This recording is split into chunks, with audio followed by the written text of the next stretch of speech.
Dodge City, Kansas, September 8, 1887. A woman stood waist-deep in a rectangular pit carved from frozen prairie, throwing shovels of earth onto a pile that grew larger with each passing hour. The hole measured 8 feet wide by 12 feet long by 6 feet deep. She had measured it 3 times with a surveyor's chain she'd found among her husband's tools. Precision mattered. She knew this the way she knew the temperature of Earth below the frost line stayed constant at 55 degrees winter and summer, regardless of what hell or heaven the surface endured. Her name was Moira Callahan. She was 35 years old. The neighbors who rode past on their way to town crossed themselves in whispered prayers for the widow who had clearly lost her mind to grief. They didn't stop to ask what she was building. They thought they already knew. They thought she was digging her own grave. The autumn sun angled low across the prairie, casting long shadows from the scattered homesteads that dotted the landscape like chess pieces on an infinite board.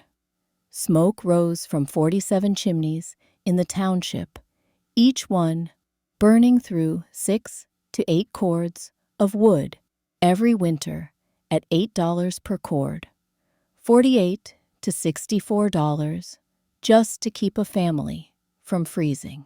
The math was simple. The cost was not. But in 92 days, on January 12, 1888, the worst blizzard in Kansas history would arrive without warning. The temperature would drop to 47 degrees below zero. Wind would reach speeds exceeding 60 miles per hour. Visibility would reduce to nothing. And in that crucible of cold that would kill dozens across the plains, inside the structure Moira Callahan was building, the temperature would hold steady at 52 degrees Fahrenheit, without a fire, for 8 hours straight. In Cornelius Hartwell's frame house, just 2 miles east, built with the finest lumber his sawmill could provide, the indoor temperature that same night would barely reach 18 degrees, with his cast-iron stove running at full capacity. His 6-year-old daughter, Millicent, would wake with frostbite on her toes. His wife, Martha, would wrap the child's feet in wool and pray. The town doctor would document the case in his records, along with 22 others from that single storm. Hartwell would burn through 2.5 cords of wood in those 72 hours, $20 worth, a quarter of his winter fuel budget consumed in 3 days. But Moira Callahan would use 1/8 of a cord, $1 worth, and she would sleep warm. The question that would haunt many men for the rest of their days was this: what did an Irish widow with nothing but grief and a book understand about the physics of shelter that an entire frontier town of experienced builders had missed? The answer lay in what she was building, and in where her grandfather had taught her people to build 1,000 years before America even had a name. 5 months earlier, cholera had moved through the Callahan household like a scythe through wheat. Declan, first her husband of 12 years, gone in 2 days. Then, Aisling, 8 years old, who loved pressing prairie flowers between the pages of the family Bible.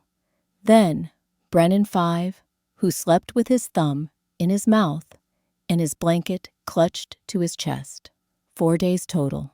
3 pine boxes lowered into the ground behind the church on a morning so bright and cloudless it seemed like a cruel joke.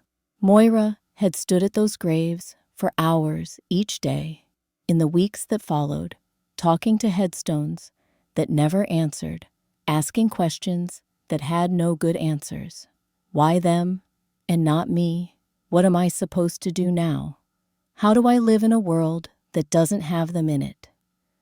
The soddy provided no comfort. Every corner held memories. The spot where Declan had read to the children by candlelight. The shelf where Aisling kept her flowers. The tiny bed where Brennan had slept. Moira couldn't look at any of it without feeling the grief rise up and threaten to drown her. She had thought about joining them. On the darkest nights, lying alone in the dwelling that still smelled like her children, she had thought about it quite seriously. But then she remembered something her grandfather had told her when she was a girl in County Clare. They had been walking among the ancient stone beehive huts that dotted the Irish countryside, structures that had stood for more than 1,000 years without a single nail or drop of mortar. "The old ones knew something we've forgotten," he had said, running his weathered hand over the corbelled stones. "They knew how to make shelter, not by fighting the earth, but by understanding it. They built down instead of up. They used stone instead of timber. They worked with weight and gravity instead of against it. And what they built outlasted kingdoms." Declan had brought home a traveler's account of those structures 2 years before he died. A book with detailed illustrations of the corbelling technique, showing how each layer of stone projected slightly inward until they met at the center, held in place not by mortar, but by the weight of the stones themselves, pressing down and in, creating a compression that made the whole stronger than any individual part. Declan had been proud of his Irish heritage, even though he'd been born in Boston and had never seen the green hills his grandparents spoke of with such longing.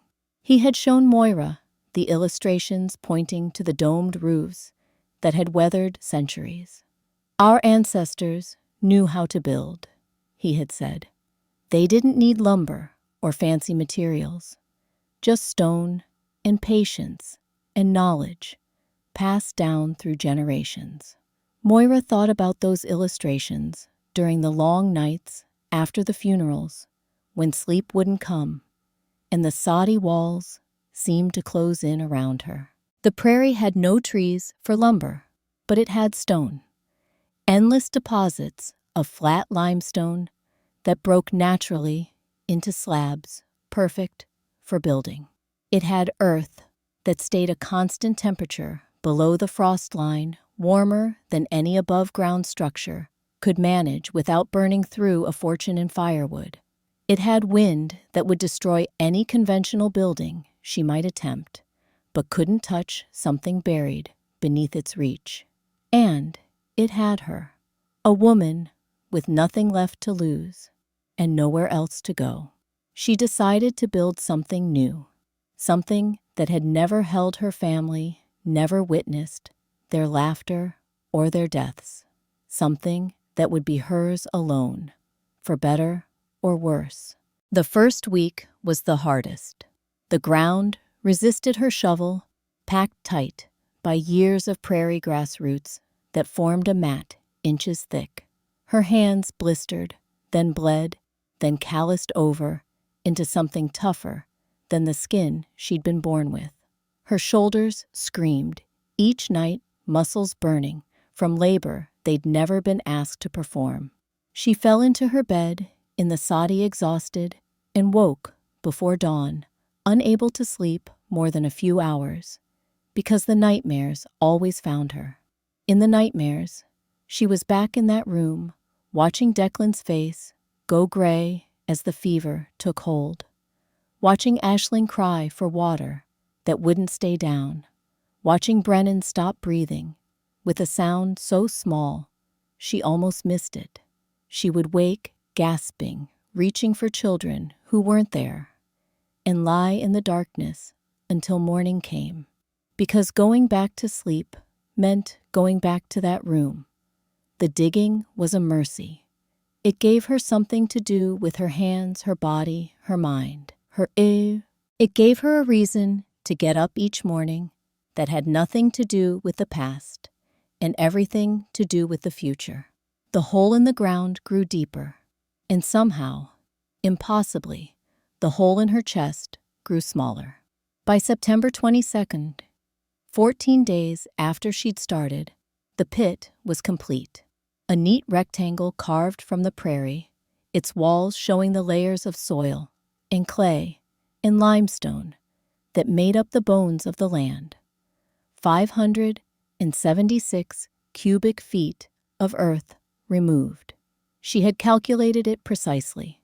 8 feet times 12 feet times 6 feet.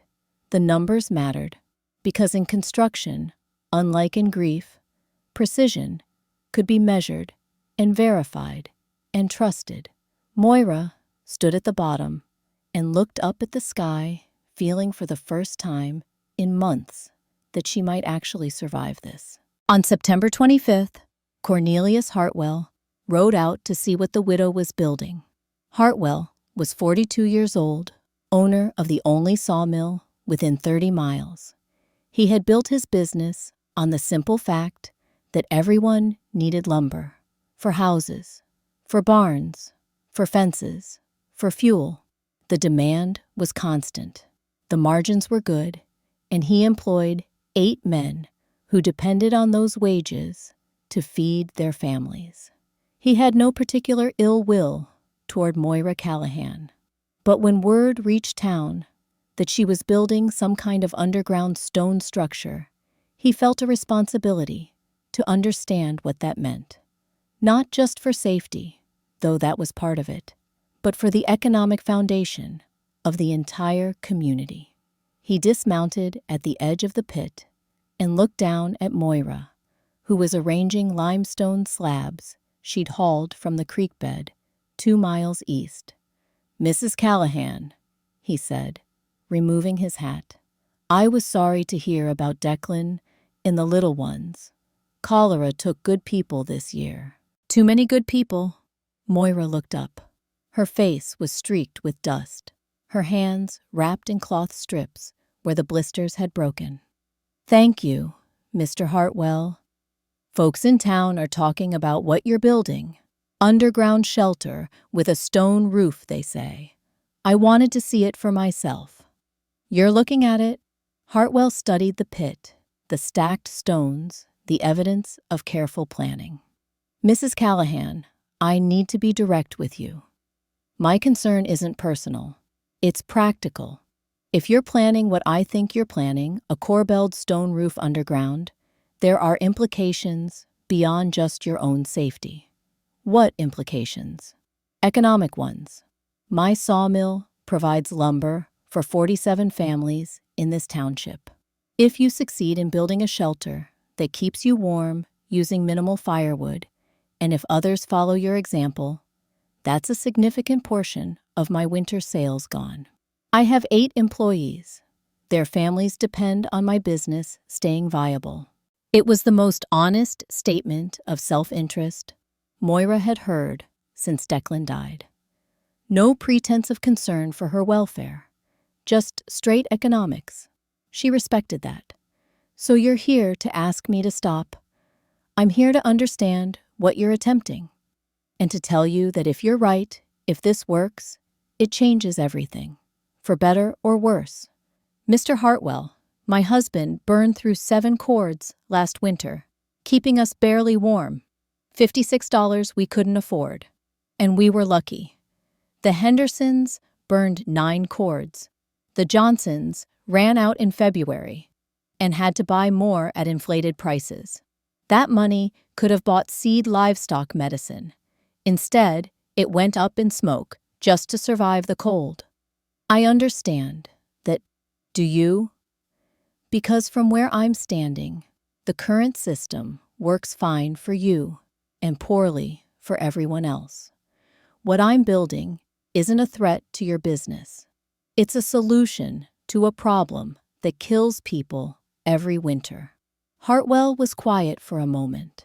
"Then," he said, 18 people died of cold-related causes in Ford County last winter. Hypothermia, frostbite complications, respiratory failures from living in houses that barely stayed above freezing. I knew those numbers. I never connected them to the cost of fuel. Connect them now, Mr. Hartwell, because if this works, I'll teach anyone who wants to learn. Not to hurt your business, to save lives. Hartwell replaced his hat and mounted his horse. Before he rode away, he turned back. I hope it works, Mrs. Callahan, and I hope you understand that if it does, I'll have to find a way to adapt or fail. That's not a threat, just reality. I understand reality, Mr. Hartwell. I've buried 3 people this year. Reality and I are well acquainted. The limestone deposits ran along a creek bed 2 miles to the east. Flat slabs that split cleanly when she wedged Declan's old chisel into the natural fracture lines. She loaded them onto a sledge he had built for hauling supplies, hitched it to their remaining horse, a stolid mare named Bess, who had pulled the family wagon all the way from Missouri and made the trip twice a day until her hands cracked from the cold and her back felt like it might never straighten again. The wall construction began on October 1st. Each stone had to be selected for size and shape, tested for stability, fitted against its neighbors, with a precision that allowed no gaps. She stacked them dry, no mortar, the way her grandfather had described. Each course tilted slightly inward, 2 degrees off vertical, so the weight would press down and in instead of out and over. The walls grew slowly, 3 to 4 feet per day when the work went well. The base measured 18 inches thick, solid, immovable, the kind of foundation that would hold weight measured in tons. As the walls rose, she tapered them inward, reducing the thickness to 12 inches at the top. Less stone to carry, less weight to balance, but still strong enough to bear what was coming. On October 10th, Thaddeus Whitmore arrived with a wagon full of tools and his 16-year-old son, Edmund. Whitmore was a cattle rancher, 52 years old, who had claimed the section north of Moira's homestead 3 years earlier. He was a practical man, not given to sentiment, but he had seen enough hardship to recognize when someone needed help. Mrs. Callahan, he said, my wife Constance heard what you're building. She sent me to offer assistance. We can help haul the heavier stones when you get to the roof work. Moira climbed up from the pit. Why would you do that? Because Declan helped me when I first arrived here, showed me where the good water was, which land would hold cattle, how to survive the first winter. I owe him. I owe you. You owe me nothing. Then call it neighborliness. Call it whatever you want. But let us help. My boy, Edmund here, is strong as an ox. My younger son, Matthew, is 14, but useful. And my wife, he paused. Constance needs this. Needs to help someone. We lost people to the cholera too. Not family, but friends. Good people. Helping you helps her feel like she's doing something that matters. Moira felt tears prick at her eyes. She nodded, not trusting her voice. There's one more thing, Thaddeus said. I should tell you that Cornelius Hartwell came to see me last night. Asked me not to help you. Explained about the economic implications. Thought I should know what I'd be contributing to. And you're here anyway. I'm here because keeping people alive matters more than keeping someone's profit margins comfortable. Hartwell's not a bad man, but he's wrong about this, and I told him so. On October 14th, 3 things happened that changed the trajectory of everything. First, Moira arrived at her construction site at dawn to find that 12 of her carefully split limestone slabs had been damaged overnight. Not catastrophically, but enough to make them unusable. Clean breaks along edges that had been sound the previous evening. The kind of damage that could have been accidental stones shifting, settling, cracking from cold, or could have been deliberate. She examined the breaks carefully. The fracture patterns were wrong. Natural stone splitting followed the existing grain lines. These breaks cut across the grain. Someone had used a chisel, someone who knew how to work stone just well enough to make it look like accident. She said nothing about it, but she started bringing her tools inside the soddy each night instead of leaving them at the site. Second, Constance Whitmore came to visit, bringing her 4-year-old son, Tobias, and a basket of food. "Thaddeus told me what you're building," Constance said. "I wanted to see it for myself." She climbed down into the pit and ran her hand over the stone walls. Her face was thin, worry-worn. The cholera had taken their oldest daughter 2 years ago, and the grief lived in the lines around her eyes. "It's beautiful," she said quietly. "It's functional." "It can be both." Constance looked up at Moira. "Thaddeus says you're doing this because of Declan and the children, because you can't stay where the memories are. That's part of it. The other part is that you're planning to survive this winter, alone, in an underground shelter that no one believes will work. Do you believe it will work?" Constance was quiet for a moment. Then she said, "I believe that a woman who can bury her entire family and still get up the next morning to dig holes in frozen ground has more strength than anyone gives her credit for. So yes, I believe you." Tobias, who had been peering into the pit with wide eyes, asked, "Why are you building under the ground, like a rabbit?" Moira smiled despite herself. "Because rabbits are smart. They know the earth stays warm when the air turns cold. They build where the temperature doesn't change." "Our house gets cold," Tobias said, with the brutal honesty of a 4-year-old. "Mama puts all the blankets on me, but I still get cold." Constance flushed. "Tobias, that's not—" "It's all right," Moira said. She looked at Constance. "How many cords do you have laid by?" 4. "Thaddeus says if we're careful, it might be enough. But last winter, we used 6 and still barely stayed warm. If this winter is colder—" She didn't finish the sentence. She didn't need to. Third, and most ominously, a town meeting was called for that evening at the church. 47 families gathered. Cornelius Hartwell stood at the front, not as an accuser, but as a man raising questions he believed needed answers. "We all know what Mrs. Callahan is building," he began. "An underground shelter with a corbelled stone roof, using techniques from Ireland from 1,000 years ago. I've spoken with her. I understand her reasoning. But we need to discuss the implications for this community." "What implications?" Someone called from the back. "If her shelter works, if it keeps her warm through winter, using a fraction of the firewood we currently burn, others will want to build the same. That's natural. That's sensible. But it has consequences." He laid out the economics plainly. His sawmill employed 8 men. Those men had families. If lumber sales dropped by even 30%, he'd have to let people go. Those families would have no income, no way to buy food supplies, pay debts. The ripple effects would touch everyone. "I'm not asking anyone to sabotage Mrs. Callahan's work," he said carefully.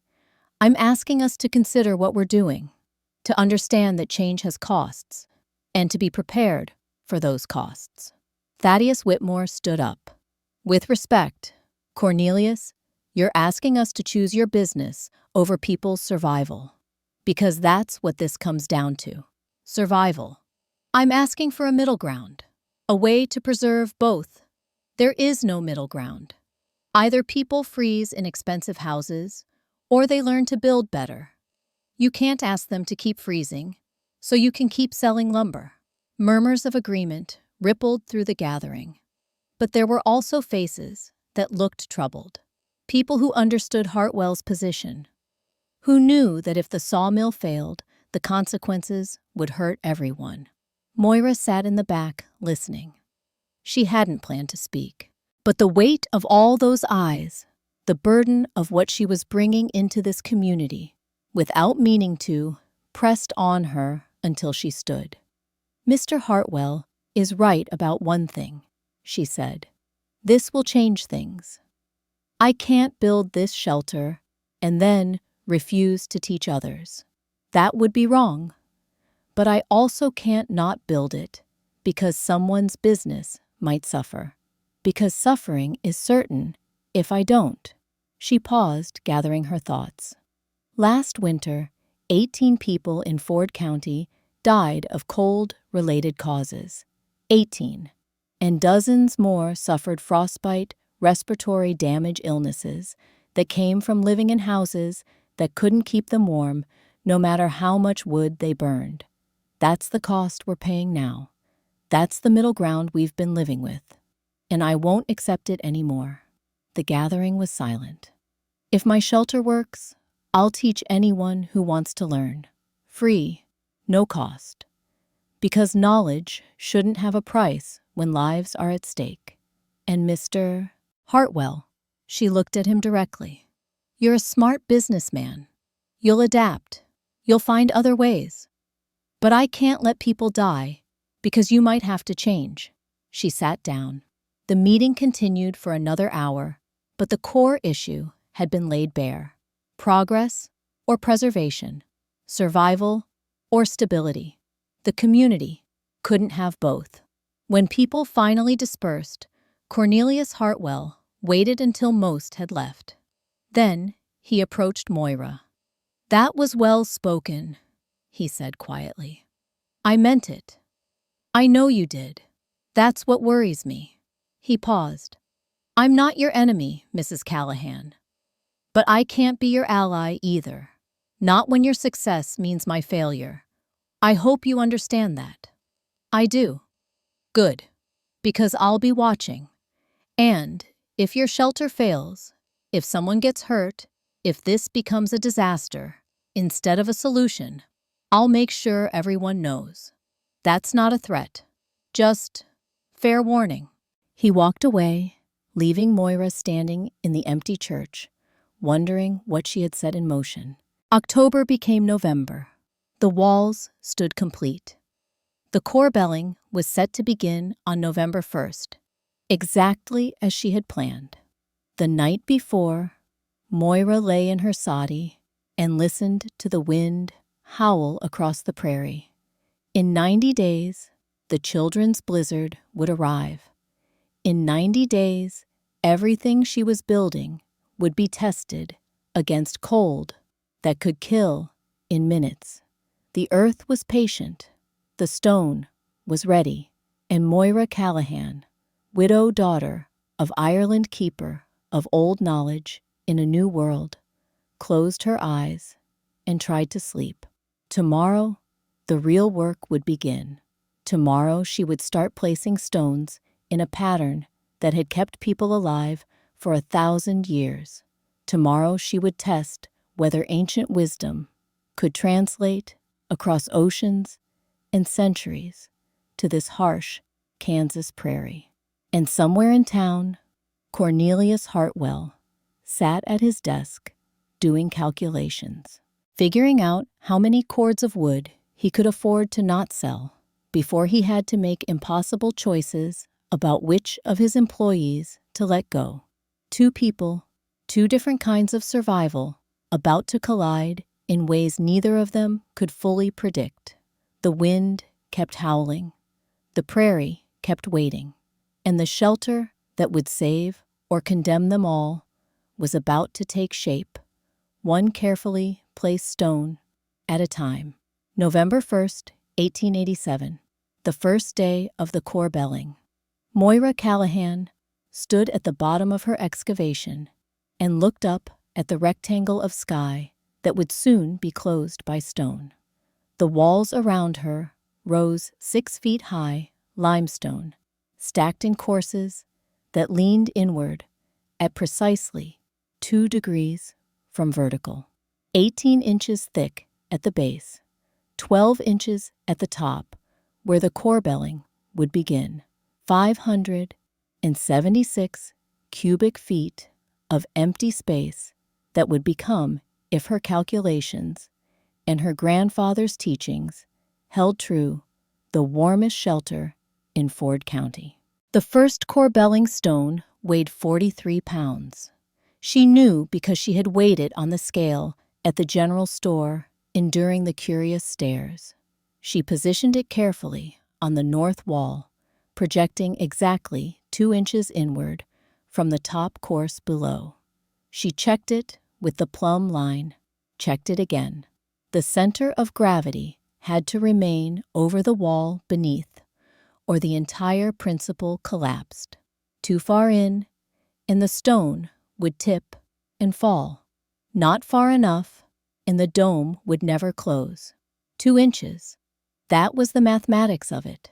22 layers, at 2 inches each, equaled 44 inches of horizontal span from each side. The opening was 8 feet across, 96 inches. The core belling from each side would meet in the middle with an opening of approximately 36 inches remaining.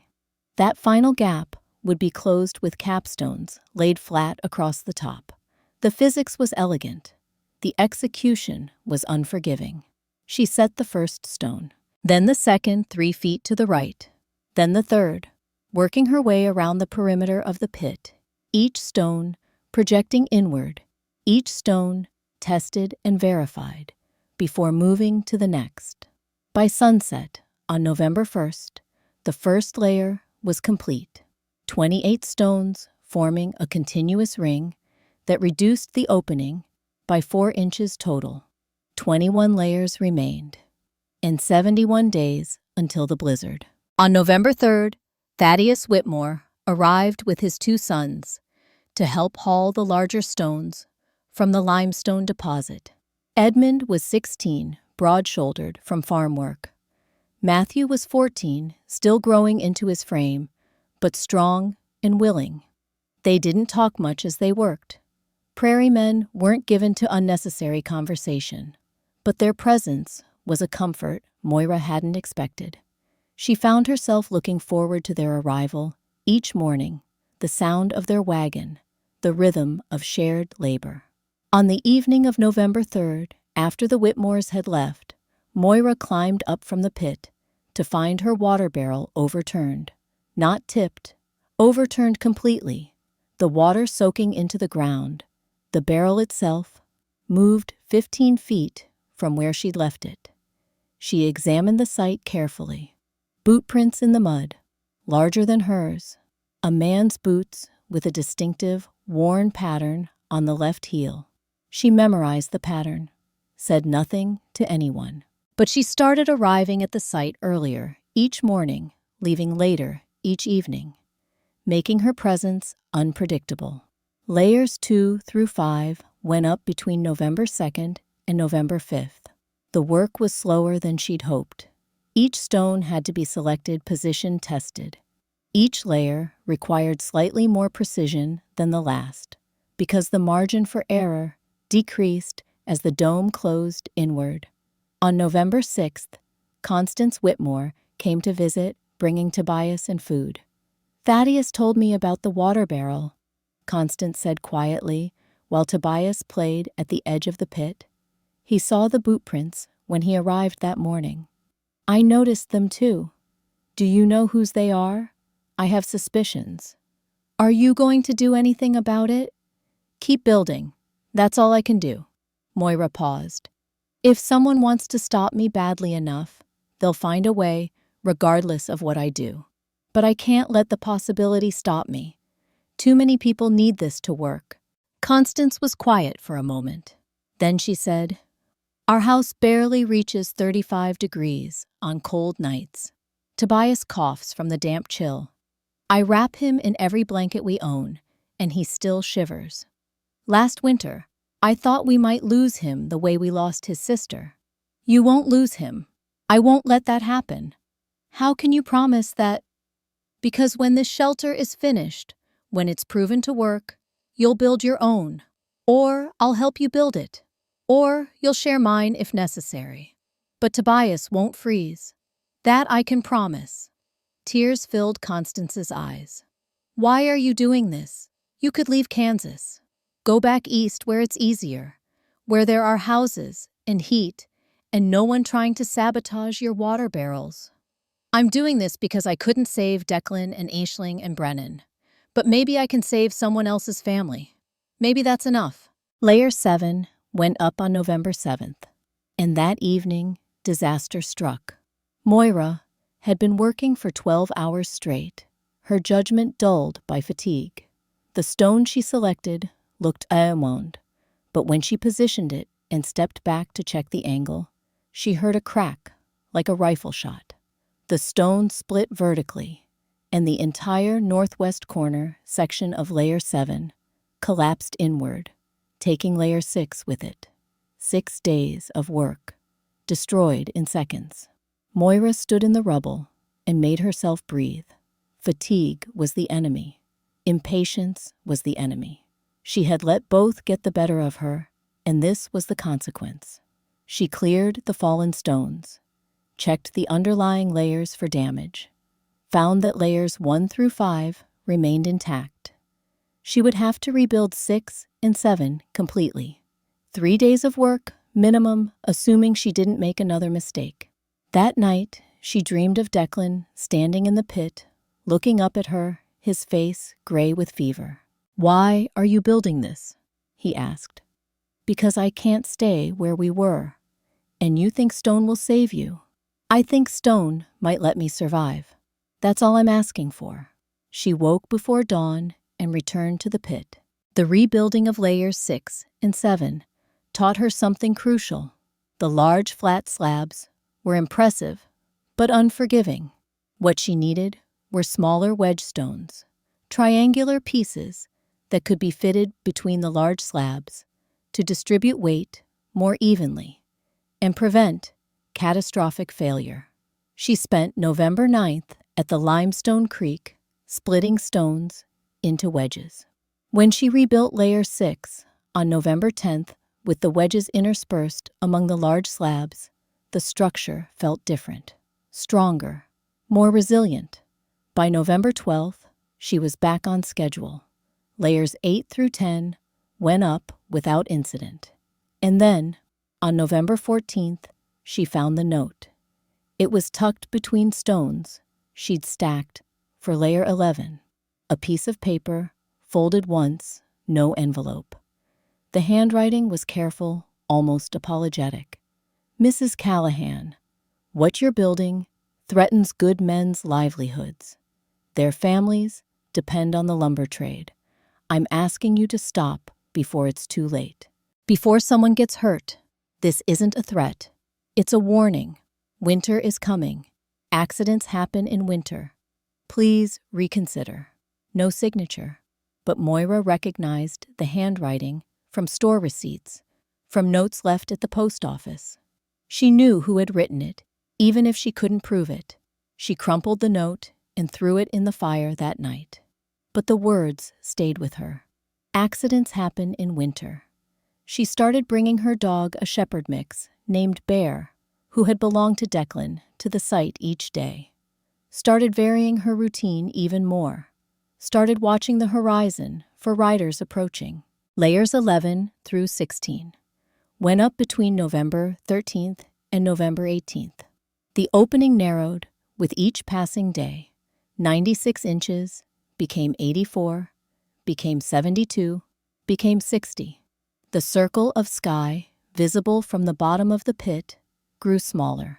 On November 19th, Cornelius Hartwell rode out to the site. He dismounted at the edge of the pit and looked down at Moira's work. His face was troubled.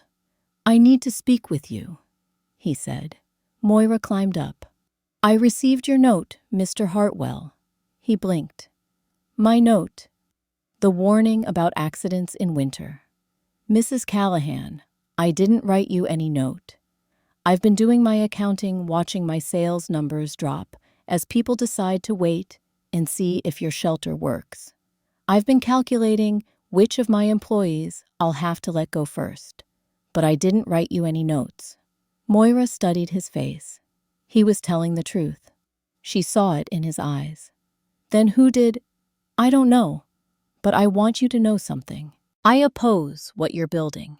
I think it's going to hurt this community economically, but I'm not going to sabotage it. I'm not going to threaten you. If someone is doing those things, they're not doing it on my behalf. Why should I believe you? Because I'm here telling you this when I don't have to. Because whatever else I am, I'm not a coward who hides behind unsigned notes." He paused. "Be careful, Mrs. Callahan. You've kicked over an anthill. Not everyone who depends on the current system is as principled as they should be." He rode away, leaving Moira more unsettled than before. If not Hartwell, then who? Who had enough to lose that they'd resort to threats? On November 21st, Thaddeus Whitmore brought his 2 sons and his draft horse to help position the massive stones for layers 17 through 19. They had rigged a system of ropes and pulleys, a makeshift crane, using the horse's strength. The work went smoothly until mid-afternoon. Edmund was guiding a 200-pound slab into position when the rope frayed. Not broke frayed, as if it had been partially cut, and the remaining fibers couldn't hold the load. The stone swung sideways like a pendulum. Matthew was directly in its path, bent over adjusting a lower stone, completely unaware. Moira saw it happening, as if time had slowed. She lunged forward, grabbed Matthew's collar, and yanked him backward. They both went down hard. Moira's shoulder slamming into frozen ground. The stone crashed into the pit wall, where Matthew had been standing a second before gouging a deep scar in the limestone. For a long moment, nobody moved. Then, Thaddeus was there pulling his son up, checking him for injuries, his face white beneath the weathering. "God above," he whispered. "Matthew, are you hurt?" "No, Pa. Mrs. Callahan pulled me clear." Thaddeus turned to Moira, who was sitting up slowly, feeling where her shoulder had impacted. "You saved my boy's life." "Check the rope," Moira said. Her voice was steady, despite the adrenaline still flooding her system. "Check where it frayed." Edmund brought the rope over. The break was clean on one side, the natural fraying from stress. But on the other side, several strands showed cuts. Shallow cuts, as if someone had scored the rope with a knife, weakening it without making the damage obvious. "Someone tampered with this," Thaddeus said quietly. His voice had gone cold. "Someone tried to hurt my son." "Or me," Moira said. "Or both of us, to make a point about what happens when you go against the community interest. Do you know who—" "I have suspicions, but no proof. And proof wouldn't matter anyway. What matters is finishing the shelter before they succeed." The incident with the rope changed something fundamental. Thaddeus insisted on inspecting every tool, every rope, every piece of equipment before it was used. He and his sons started arriving earlier and staying later, keeping watch. Constance came by daily with food and presents, making it clear Moira wasn't alone. Even some of the townspeople who had been skeptical started showing support. Small gestures. A farmer leaving fresh venison at her site. A woman from town bringing extra lamp oil. A man she barely knew stopping by to say, "What you're doing matters. Don't let them stop you." Layers 17 through 20 went up between November 20th and November 24th. The opening narrowed to 48 inches. The dome was nearly closed, but the most critical work remained: the capstones. 6 massive slabs of limestone, each one measuring approximately 4 feet long by 3 feet wide by 4 inches thick. each one weighing more than 200 pounds. These would lay flat across the final opening, supported by the corbelling below, forming the center of the dome. Thaddeus brought his draft horse and all his rope on November 25th. They had learned from the frayed rope incident. Every line was inspected, every knot checked, every movement executed with extreme caution. The first capstone took 3 hours to position, getting it from the sledge to the ground, from the ground to the edge of the pit, from the edge down into the pit on a controlled descent. Then, the delicate work of maneuvering it into position on top of the corbelling, making sure it sat level, making sure the weight distributed evenly across the stones below.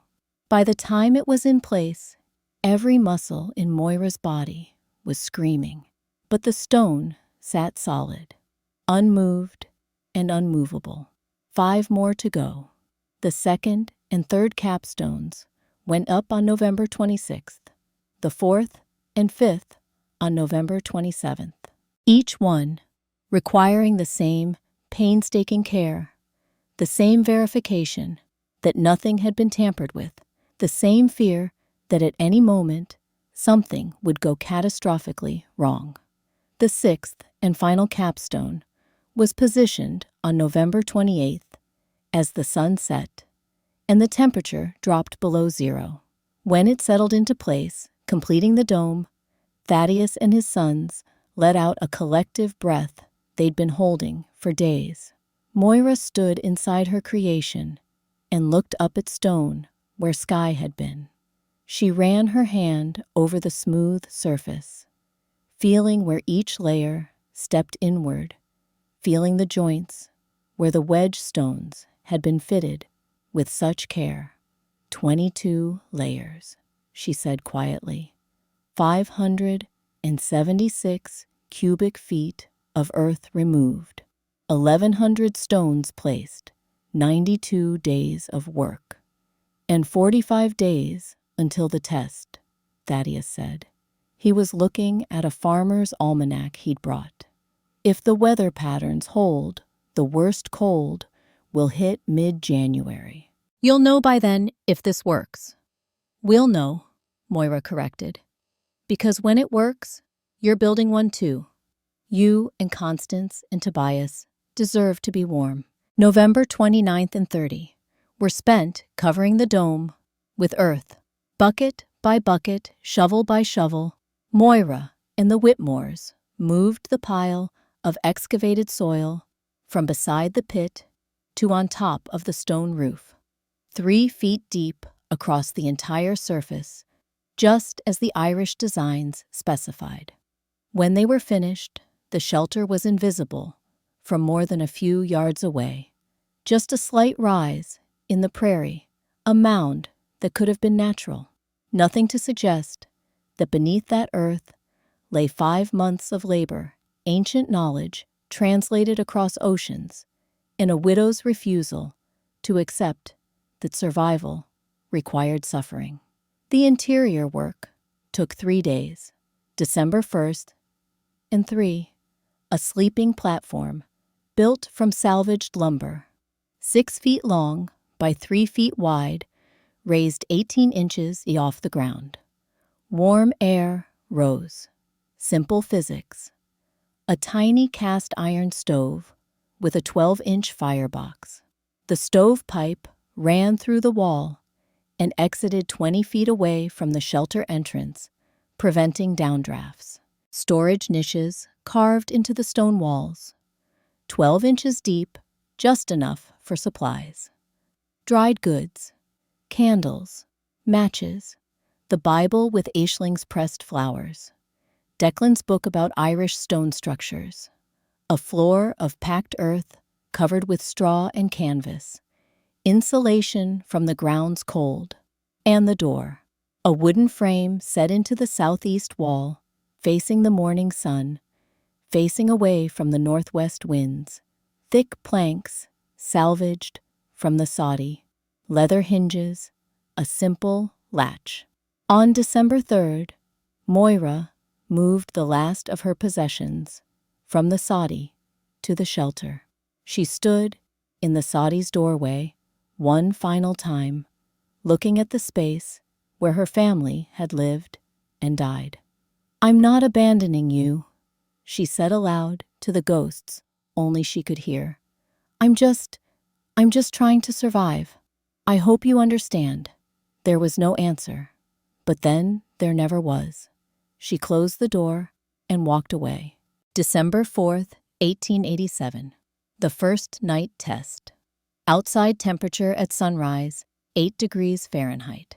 Moira lit a small fire in the stove at 6 in the morning, just enough to take the edge off any residual chill. By 7, the inside temperature had reached 55 degrees. She let the fire die and went about organizing her supplies. By noon, the temperature had dropped to 52 degrees. By 3 in the afternoon, 50 degrees. By sunset, 48 degrees. She didn't relight the fire. Outside, the temperature dropped to 4 degrees. Then 0.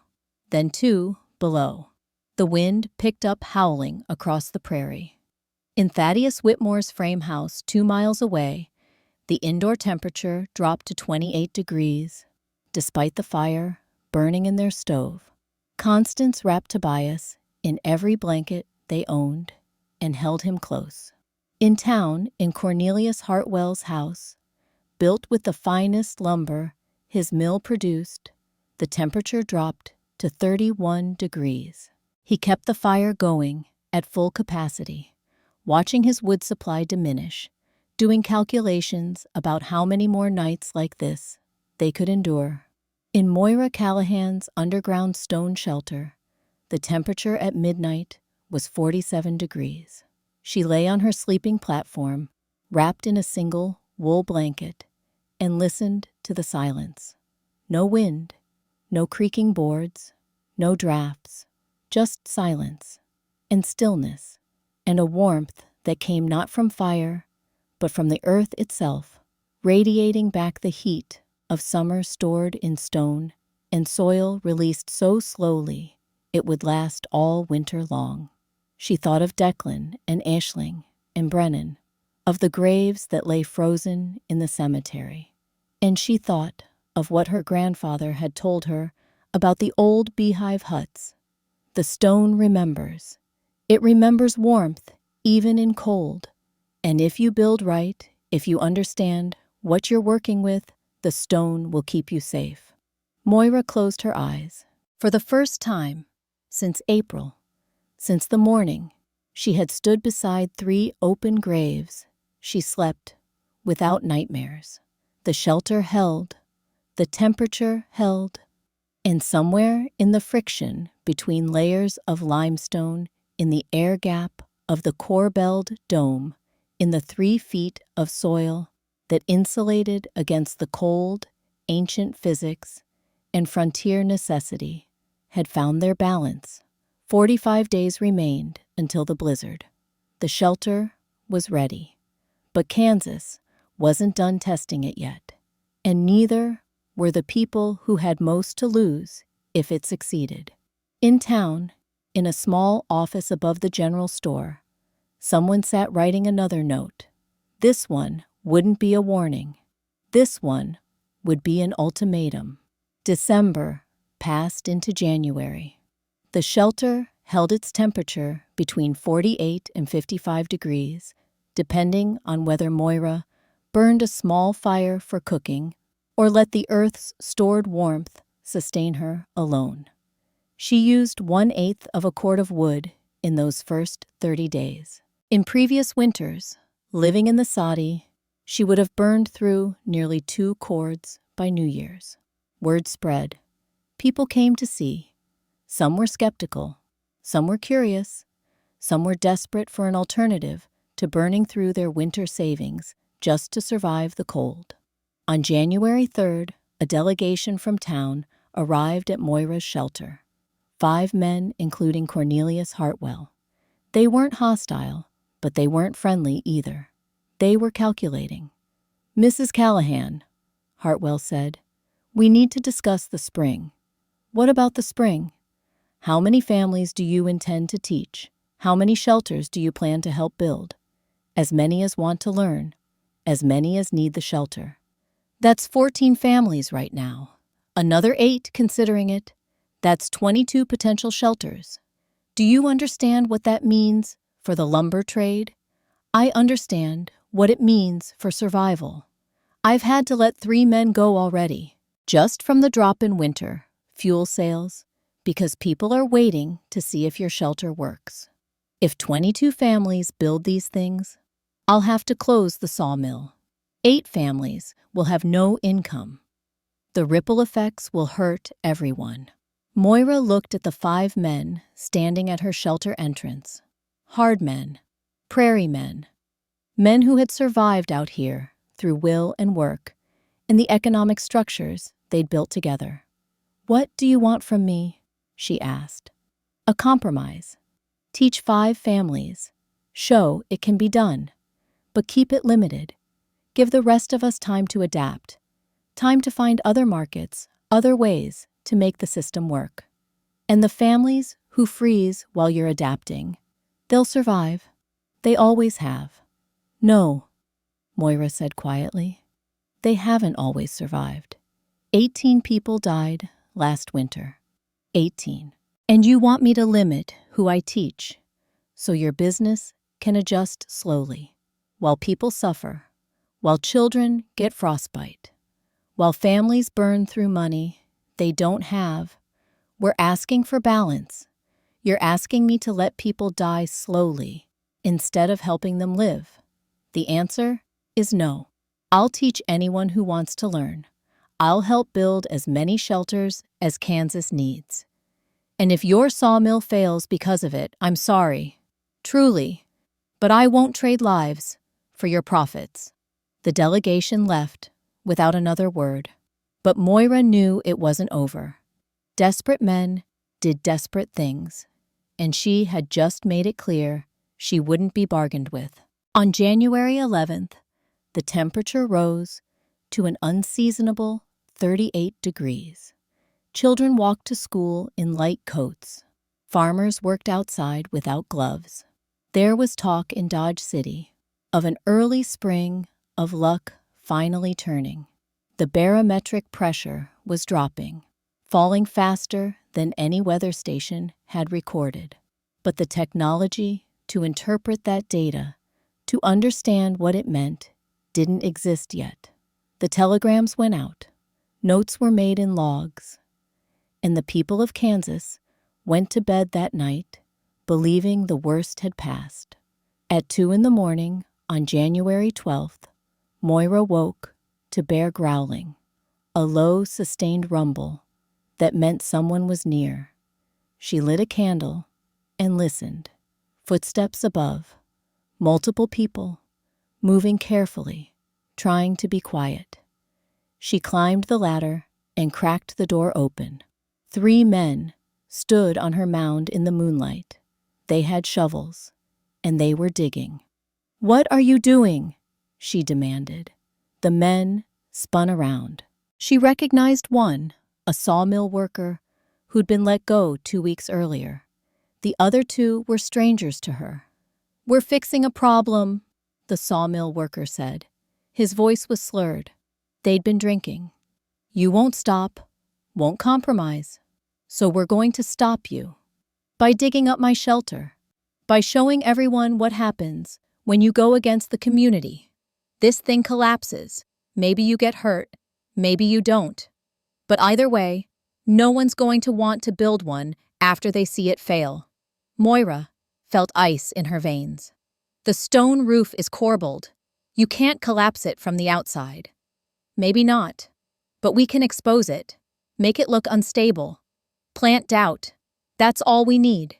She should have been afraid. 3 men with shovels versus 1 woman alone in the dark. But instead, she felt anger. Pure, cold, clarifying anger. "Get off my property. Or what? You'll stop us. You're alone out here. No one's coming to help." She's not alone. Thaddeus Whitmore's voice came from the darkness. He stepped into the moonlight carrying his rifle. not pointed at anyone, just carried. A statement of presence. And neither are you, Thaddeus continued. There's 3 of you. And behind me, there's Edmund with my shotgun, and Matthew with Declan Callahan's old rifle, and my wife Constance with her daddy's pistol. She's a better shot than any of us. So you've got a choice. You can leave peacefully, or we can explain to the sheriff tomorrow why we had to defend our neighbor's property from drunk men with shovels. The 3 men looked at each other. The arithmetic was simple. They were drunk and angry. The Whitmores were sober and armed and had the law on their side. They dropped their shovels and left. Thaddeus waited until they were gone, then turned to Moira. You all right? How did you know? I didn't. But Edmund couldn't sleep. Said he had a bad feeling. We decided to check on you. Good thing we did. Thank you. Don't thank me. Thank Edmund's bad feelings. He paused. This is going to get worse before it gets better, Moira. You know that, right? You've backed them into a corner. Desperate people don't think straight. I know, but I can't stop. Too many people need this. I know you can't. Just be careful, please. January 12th, 1888, 12 noon. The temperature dropped 40 degrees in 3 hours. Moira felt it even underground. The shelter's temperature, which had held steady all morning, began to drop. 51 degrees, 50 degrees. Not fast, but noticeably. She climbed the ladder and opened the door. The wind hit her like a physical thing. 60 miles per hour or more, driving snow horizontally. The temperature had fallen from 38 degrees to -2 in the time it took to eat breakfast. The sky had gone from clear to white. Visibility measured in feet. Moira pulled the door shut and descended. The temperature inside was 49 degrees. She lit a small fire in the stove, just enough to counter the heat loss from opening the door. Within 30 minutes, the interior temperature had stabilized at 51 degrees. She sat on her sleeping platform and waited. Outside, the children's blizzard strengthened. Wind speeds exceeded 70 miles per hour. The temperature dropped to -47 degrees Fahrenheit. The wind chill was incalculable, unsurvivable. And across Ford County, in frame houses and soddies and structures built with the best lumber Cornelius Hartwell's sawmill could provide, people began to understand what cold could really do. 2 miles north, in this Whitmore household, Thaddeus woke at 3:15 in the morning on January 13th to the sound of Tobias coughing. Not the wet cough of illness, but the dry hack of cold, deep cold. He rose from bed and immediately saw his breath inside the house. The thermometer on the wall read 18 degrees Fahrenheit. Constance was already wrapping Tobias in every blanket they owned. The boy's lips had taken on a bluish tint. His hands were ice cold. "Papa," Tobias whispered, "I can't feel my fingers." Thaddeus checked the stove. It was burning at full capacity, loaded with enough wood to last hours. The heat was pouring out and disappearing into the walls, into the roof, into the infinite cold that pressed against every surface. He checked their wood supply, half a cord remaining. At this rate, they had perhaps 36 hours before it was gone, and outside, the blizzard showed no signs of stopping. "We need to get to Moira's," Constance said. Her voice was steady, but he heard the fear underneath. "In this, we'd die before we got 100 yards. Then we stay and freeze." Thaddeus looked at his son, shivering despite the layers. At his wife, trying to be brave. At the stove consuming wood faster than they could afford, and still losing. "We wait until morning," he said. "If it's still this bad, we go. But we wait for daylight." Neither of them slept the rest of the night. In Dodge City, in Cornelius Hartwell's house, the situation was equally desperate. At 4:20 in the morning, Martha Hartwell woke her husband. "Millicent," she said. Cornelius looked at her feet. Their 6-year-old daughter had pushed off her blankets in her sleep. Her feet, exposed to the air, had gone white, the color of frostbite. Hartwell wrapped his daughter's feet in wool and carried her to the kitchen where the stove burned. The thermometer read 22 degrees. He added more wood. The stove was already at maximum, the metal glowing dull red, and still the cold was winning. He did the calculations. They had started the blizzard with 2.5 cords. In 15 hours, they'd burn through 1 cord. At this rate, they'd be out of fuel by January 15th. Martha wrapped Millicent's feet and held her close. "Will she lose her toes?" "I don't know. We need to get her to the doctor." In this storm, Hartwell looked out the window at white chaos, at wind that would freeze exposed skin in less than 2 minutes, at cold that could kill in 10. "No," he said quietly, "not in this storm." He added another log and watched 25 cents worth of wood disappear into heat that barely raised the temperature a single degree. At 9 o'clock on the morning of January 14th, there was a knock on Moira Callahan's door. She opened it to find Thaddeus Whitmore standing in snow up to his waist, his face wrapped in scarves, his coat covered in ice. Behind him, barely visible through the blowing snow, were Constance and Tobias, clinging to each other. "Our fire's dying," Thaddeus said.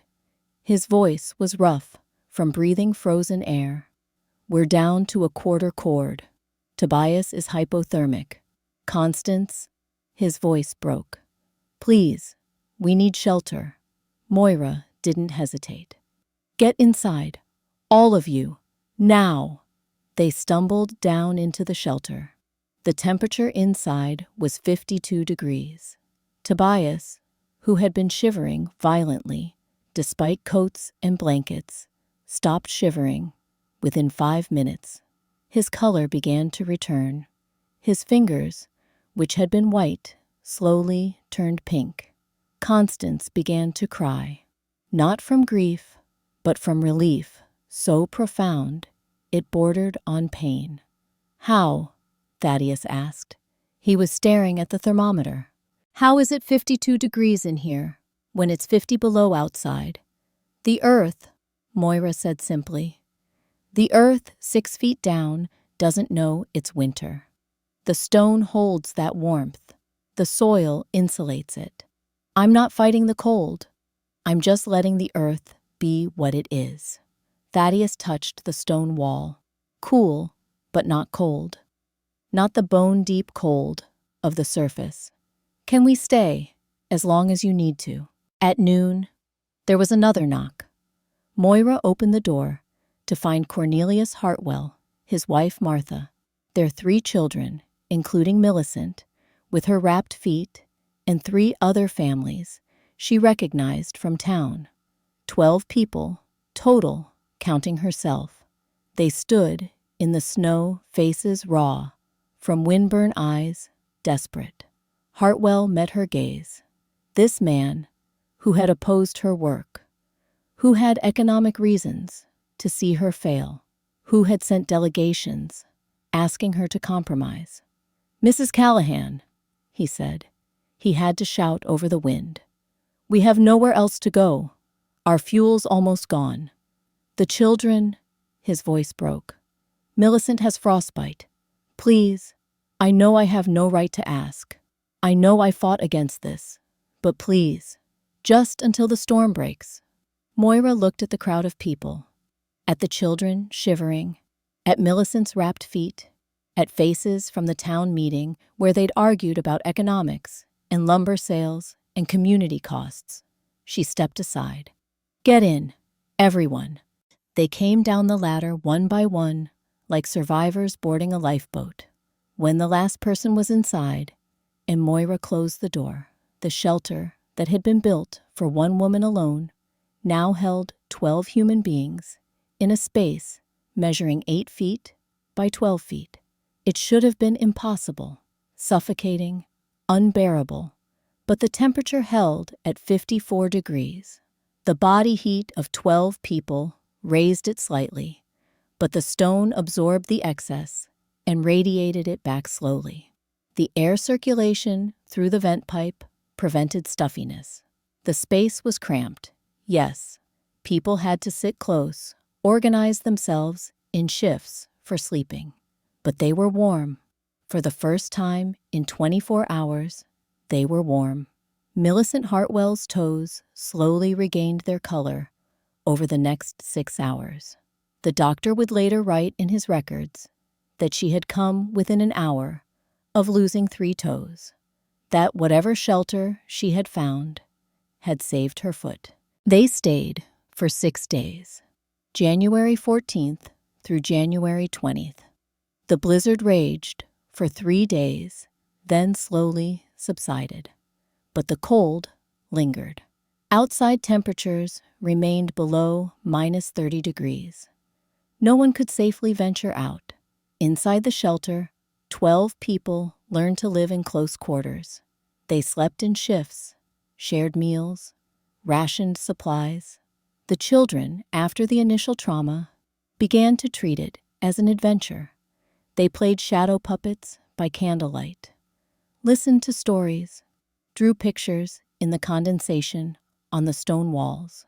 The adults spoke in low voices, learned things about each other that proximity forced into visibility. And Moira, who had built this place to escape from people, to escape from memories, found that the presence of others was not the burden she had expected. On January 16th, Cornelius Hartwell asked her to explain the corbelling, not as a challenge, not as skepticism, but as a genuine student wanting to understand. Moira took a piece of charcoal and drew on a flat stone, showed him how each layer projected inward, how the center of gravity worked, how the weight became the strength. She explained thermal mass, earth insulation building, with the land instead of on it. Hartwell took notes, asked questions, made calculations. When she finished, he looked at her with something like awe. "This isn't luck," he said. "This is engineering. Ancient engineering, but engineering nonetheless. And it works better than anything we've built with modern methods. It works because it's been tested for thousands of years. The Irish didn't build these because they were romantic. They built them because they kept people alive." Hartwell was quiet for a long moment. Then he said, "I was wrong about everything. I fought you because I was afraid of losing my business, afraid of change, afraid of admitting that maybe the way we've been doing things isn't the best way. Your fear was legitimate. My fear was selfish. 18 people died last winter. 18. And I knew that. I knew those numbers. But I was more worried about my profit margins than about those deaths. That's something I'm going to have to live with. What will you do after this?" "Help you teach. I own land with good limestone deposits. I'll provide stone at cost. My workers, the ones I didn't lay off, will help with construction. I'll still sell lumber, but for other purposes. And I'll adapt. Like you said, I'm a smart businessman. I'll find a way." He paused. "I owe you an apology. And I owe you more than that. I owe you my daughter's toes. Maybe her life. I won't forget that. I don't want you to owe me anything, Mr. Hartwell. I want you to help me teach this, to help make sure no one else has to choose between freezing and going bankrupt. I will. I promise you that." On January 20th, the temperature rose above zero for the first time in 8 days. The wind died. The sky cleared. Thaddeus Whitmore was the first to venture outside, digging through the drifts to confirm that the worst had passed. The families prepared to leave. Before they did, each one thanked Moira, some with words, some with gestures, some with tears. Millicent Hartwell, 6 years old, wrapped her arms around Moira's waist and held on. "You saved us," Martha Hartwell said simply. "The shelter saved you. I just built it. You built it when everyone said you were mad, when people tried to stop you, when it would have been easier to give up. That's what saved us. Not just the stone. You." After they left, Moira stood alone in her shelter for the first time in 6 days. The silence felt strange. Not peaceful exactly, but different. She thought of Declan, of Aisling and Brennan, of the graves that still needed flowers when spring came. "Maybe this is why," she said aloud to the empty shelter, to her family who couldn't hear. "Maybe this is why I survived when you didn't. So I could build this, so I could save them." There was no answer, but for the first time the silence felt like peace instead of absence. Spring 1888 brought transformation.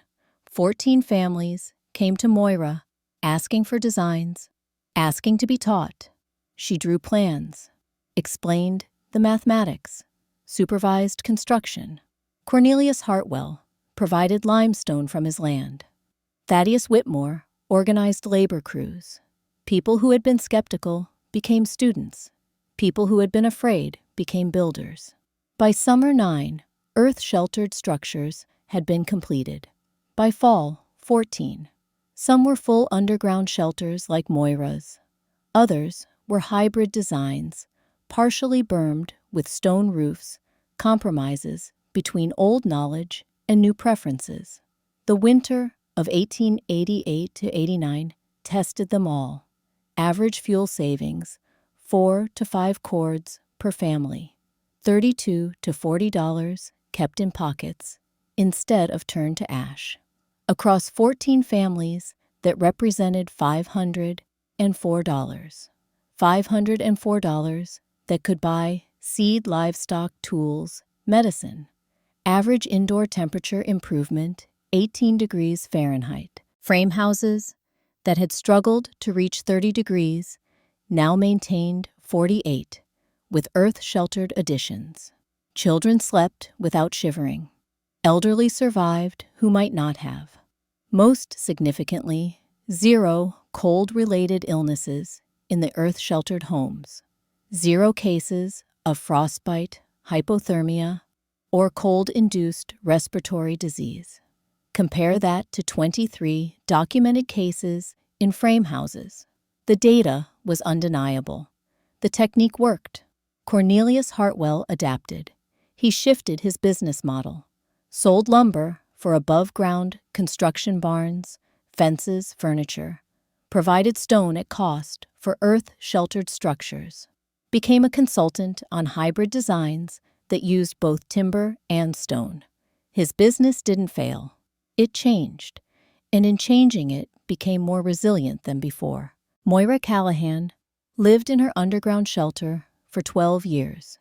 In 1900, she built a small frame house on the surface, but kept the shelter as a root cellar and storm refuge. She never remarried, not because she didn't heal from her grief, but because her life took a different shape. She became a teacher. 6 apprentices learned from her 3 men, 3 women, and they spread the knowledge further across Kansas, into Nebraska, into the Dakotas. Earth-sheltered construction became not a curiosity, but a legitimate building technique for prairie survival. In 1890, a tornado struck Ford County. 7 families took shelter in earth-bermed structures based on Moira's design. All 7 families survived unscathed, while frame houses around them were reduced to splinters. The shelter became proof of a principle that understanding nature was more powerful than fighting it. Moira died in 1924 at the age of 72. She was buried in the cemetery behind the church next to Declan Aisling and Brennan, the headstone paid for by the families she had taught, and the community that had learned to trust her read simply, Moira Callahan. She built hope from stone. Her shelter was used for decades after her death. A farmer named Ezekiel Pritchard stored potatoes in it through the 1920s and 30s, marveling that the temperature never varied, that nothing ever froze or spoiled. In 1950, the Kansas Historical Society documented the structure. Photographs showed the corbelled limestone roof with no cracks, no settling, no deterioration after 63 years. The measurements were recorded. The technique was studied. In 2010, historians recorded the GPS coordinates 37.7528 degrees north, 100.0172 degrees west. The site was placed on the National Register of Historic Places as an example of immigrant building techniques adapted to frontier conditions. In 2024, 137 years after Moira Callahan dug the first shovelful of frozen earth, the structure still stands. The limestone has never leaked. The dome has never collapsed. The principles that kept Moira warm through the worst winter Kansas had ever recorded continue to work exactly as ancient Irish builders knew they would 1,000 years before America was named. Visitors sometimes find the site guided by GPS and by descendants who know the sound of the story. They descend the ladder into dimness and touch the corbelled stones and feel the constant 55-degree temperature that never changes summer or winter, year or century. They stand in that space and understand, perhaps for the first time, that innovation isn't always about the new. Sometimes it's about remembering what we've forgotten, about recognizing that the old ways survived because they worked, because they were tested not by theory, but by the most rigorous examination possible generations of human survival. The earth remembers what we forget. That shelter isn't about fighting nature, but understanding it. That warmth doesn't always come from fire. That the best solutions often lie not ahead of us, but behind us, waiting to be remembered. Moira Callahan didn't invent corbelling. She remembered it. And in remembering, she saved lives. Not just the 12 who sheltered with her during the blizzard, but the dozens who learned from her, and the hundreds who learned from them across decades and generations. Her shelter stands today not as a monument to one woman's ingenuity, but to a principle that outlasts us all, that knowledge freely shared across time and distance and culture is the greatest inheritance we can leave. The stone remembers. The earth remembers.